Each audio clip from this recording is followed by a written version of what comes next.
Hey, what's up? Today I want to make a video to talk about why I decided to go back to Shotcut as my video editor, and I also wanted to create a small tutorial about the main features that I use to create my own videos.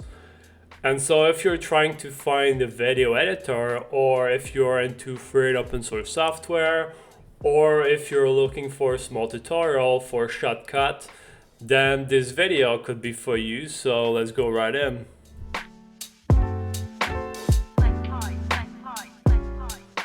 Alright, so the first thing that I wanted to talk about is why Shotcut, why I'm choosing to go back on Shotcut. And so basically, since I started to use Linux, I also started to take free and open source more seriously, because when I was on Windows, I only cared about using the best softwares. But you see, the best is kind of relative but over the years, after making hundreds of videos and making hundreds of designs and just using so many softwares, I just realized that there are not any best softwares. There are not any best video editors. And so all softwares, in my experience, they all have pros and cons. And so the best software simply depends on your own intentions and what you value and what you're trying to achieve. And also familiarity, the software that you're used to use also plays a huge role. And so I say come back because Shotcut was actually the first software that I used when I started to make videos and when I started to edit some videos in the very beginning. And so at that time I simply wanted a free software, and since Shotcut is free and open source, it didn't cost anything. And so I say come back because ultimately I'm already familiar with it. But you see, over the years, I've been fortunate to test and use many video editing softwares. And so, for example, I tested Adobe Premiere Pro during 2 weeks, actually. And also tested DaVinci Resolve for many months. I also used Clipchamp for many months as well. And also tested FlexClip. And also probably tested other softwares. And up until recently, I was still using DaVinci Resolve because it is also available on Linux. Now, I really love DaVinci Resolve, and I truly appreciate the fact that they support Linux users. I even purchased one of their lifetime studio version, but like any software, just like I said before, every software has its own flaws. And so, for example, with DaVinci Resolve, the problem that I had with DaVinci Resolve is first of all, it is closed source. So it's not open source like free and open source software. And so yes, it's available on Linux, but you're still using a closed source software. And so if free and open source software is important to you, then using DaVinci Resolve might not be the right solution for you. Another thing is that yes, you can use a lifetime license, or you can purchase a lifetime license, but the thing is that you really never know what the company is going to do with it. So it happens in many cases that they can change their license, they can revoke the license, and these things, yes, it might be like a lifetime thing, but ultimately you're still using this software under their own terms. So yes, there's a license, a lifetime license, but it's always on their term. They control the license. Also, another thing with DaVinci Resolve is that it is not using FFmpeg, and so most Linux distribution, they use FFmpeg, and so since DaVinci Resolve isn't using it, then you have to use some sort of transition, and you have to convert your codecs to make it work properly. And so it's just a little bit annoying to me. And so if you're going to use Linux, I think unless you really want to use DaVinci Resolve and the property software, you're probably better off using a free and open source software that can use FFmpeg. And finally, also with DaVinci Resolve, is that yes, it is very powerful, and yes, it is very complex, and you're able to do many crazy things and very complex things, but ultimately I found myself not needing all this power, and I don't really need very complex softwares. And so in the end, we all have different needs, and for me, when I make these videos, I try to make my videos quite simple, and so I really need basically like very basic editing features to create my videos. And so yes, I edit my own videos, but I don't really consider myself a video editor, and so I'm not doing crazy edits.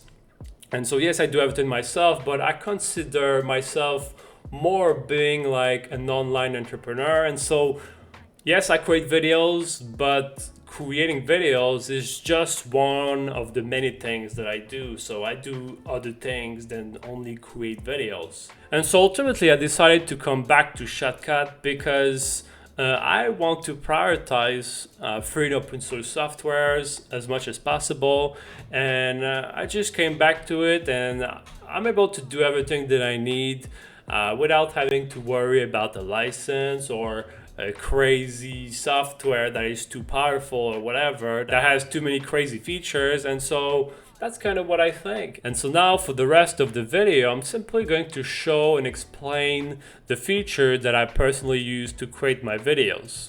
Alright, so here I just created a basic video where this is just my introduction, my intro, and then it's just a basic video of me, and then it's also my outro here. And so this is just a small dummy video that I created so that I can show the features that I'm using and that I'm going to show.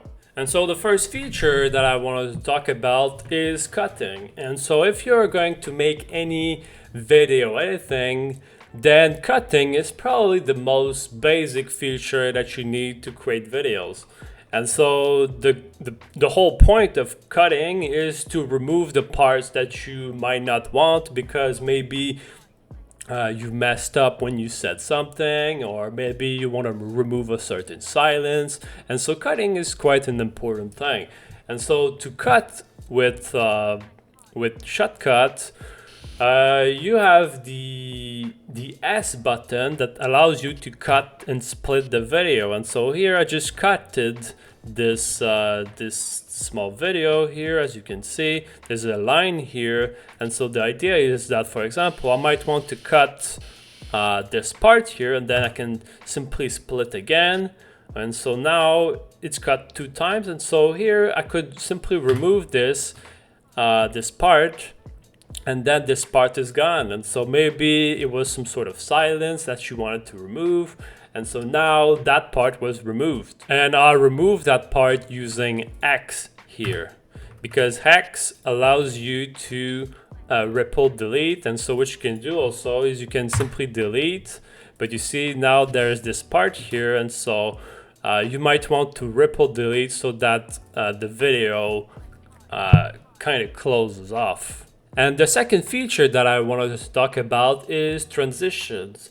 And transitions are quite important because when you cut parts just like I did, or if you have many elements, for example, here I have my intro and I have this video, and transitions are quite useful because they allow you to make transitions between these parts of the video so that everything becomes smoother. And so to create a transition in Shotcut, the only thing that you have to do is simply take the video, a part of the video, and then you simply drag it over the other part of the video. And so, for example, here I have my intro and I have my video here, and so I'm simply going to drag my video over my intro, and so that way there's a small transition here. I'm gonna make it a little bit bigger so that I can illustrate it properly. And so there's a small transition, and by default that transition is simply a cross dissolve. And so depending on the software that you're using, there's a way to create many effects, but I think the most important is the cross dissolve here.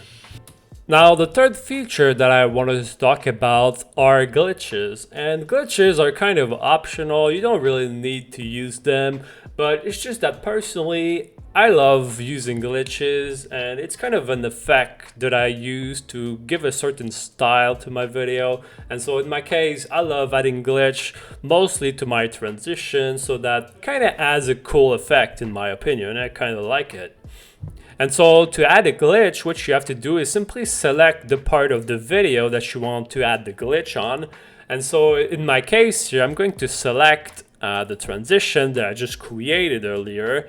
And then what I'm going to do here is that I'm going to go into filters, and I'm going to search for glitch. There's a filter here that is called glitch.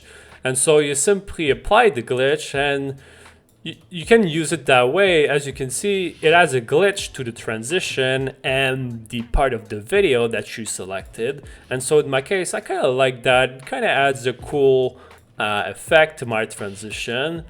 And so you can also play with the settings here. For example, I might remove the colors here, or I might have some more frequency. And so I just think it's a cool effect. And you can also on top of that, you can also add another filter that is called RGB, which also adds more color to the glitches. So by adding the RGB shift, it also creates more color to the glitch, so that kind of gives it a cool effect, I think. Now the fourth feature that I wanted to talk about are titles, just like this one that you've just seen. And so titles are also quite an important element that you might want to add to your videos. And so in my case, especially when I try to make clear points, or I want to illustrate a certain point or whatever, I like adding titles or some text, because it adds a visual reinforcement to the video to make your point stronger or to illustrate your point. And so to create a text or a title, what you simply have to do is select the part of the video that you want to add the text on. And so in this case, I'm going to select this part of the video where I'm going to add a title or some text. And so what you might want to do here is simply, you might want to cut the video to make sure that you select the right part where you want to add that text. And so once you selected that part, what you want to do is also go back to filters, and then you're going to search for text. So then you can find either text simple or rich, depending on your cases, depending on what you want to do. In this case, I'm simply going to select a simple text because it's going to be simpler to do. And so here by default, the text is simply time code or whatever. And so you might simply want to change the text. So I'm going to call it test title. And so then here, there you go, you can move it like this. You can also select the font that you want with this little button here.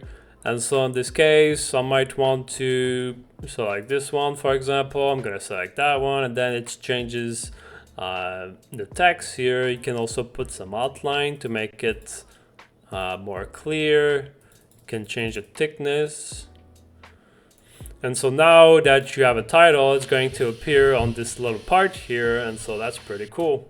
Now the fifth feature that I wanted to talk about is hardware encoding. And again, this feature is quite optional as well, and it is probably for tech nerds like me. And so in my case, I have a decent computer, I have a decent gaming computer, and I have a GPU, and I have a pretty good computer. And so when I render and when I export my videos, when I encode my videos, if possible, I appreciate the fact that I can use my GPU whenever that I can, because if you're not using your hardware, if you're not using your GPU to encode and to render these videos, then it's going to be the CPU that does everything.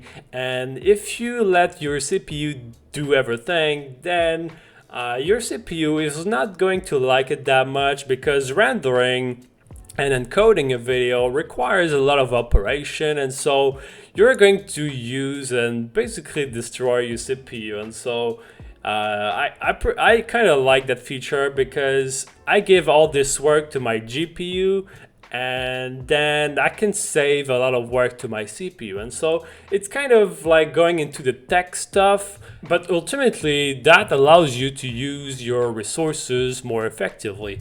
And so what you can do here is simply go into the export button here, and then you make sure that you have the hardware encoder right here. And you can also go into the more advanced settings if you want, if you prefer. But you see, the main thing is to make sure that you have the hardware encoder enabled. And so here I'm just going to illustrate what that does, okay? And so here I'm going to export the file, and then I'm going to call it GPU. And so I'm going to save that. And then what it does is that now my video is being rendered right here. And as you can see, my CPU is kind of working normally, because right now it is my GPU that did everything. And you see the video encode kind of worked a little bit. And so exporting my video only took 8 seconds, and you can see that the 8 second here, it was my GPU that encoded the video right here. But you see, if I remove the hardware encoder and then I export that file, I'm gonna call that file CPU, and then I'm going to save. First of all, it takes longer, but you see now the CPU is kind of going crazy about it. Now the video was kind of short, but you can see that it used my CPU way much. And so here, this is a small video, and so you didn't see really much difference. But if you're creating a lot of videos, then you can see the difference. And so here you can see that my GPU did not encode anything, because it was actually my CPU that did everything. And so that's kind of what I mean. If I can do all the heavy work to my GPU instead of my CPU, then that's kind of a feature that I appreciate. And so in conclusion, I wanted to find and use a free and open source video editing software to replace DaVinci Resolve. And I decided to come back to Shotcut, which basically was the first video editing software that I used years ago when I actually started to learn video editing software. And so in my case, I know that there are other alternatives like Kdenlive and Olive and all that, but since I'm already familiar with Shotcut, I decided to go back to Shotcut. And overall, I think that Shotcut does everything that I truly need from a video editing software. And so for now, I will keep using it. But you see, the video editing software that you use kind of depends on your own needs. And so in my case, I don't really need a very powerful video editing software. And so in my case, I try to keep my videos as simple as possible, because I also do other things. And so my situation might not be like yours, but you see, Shotcut is more than enough for me. And so that being said, just like I said before, depending on your needs, you might want to go and use a more powerful software, more professional software. And so you might want to go on DaVinci Resolve, you might want to use Adobe Premiere Pro. It all depends on your need. And so that's pretty much it for this video, and I hope that this video was helpful to you. And if this video was valuable to you, you could consider liking this video and subscribing to my channel. And if you have any thoughts or comments, you can leave them below, because I will answer to everything, and your thoughts and comments could also be valuable to other people. And so that's pretty much it for this video. Okay, peace.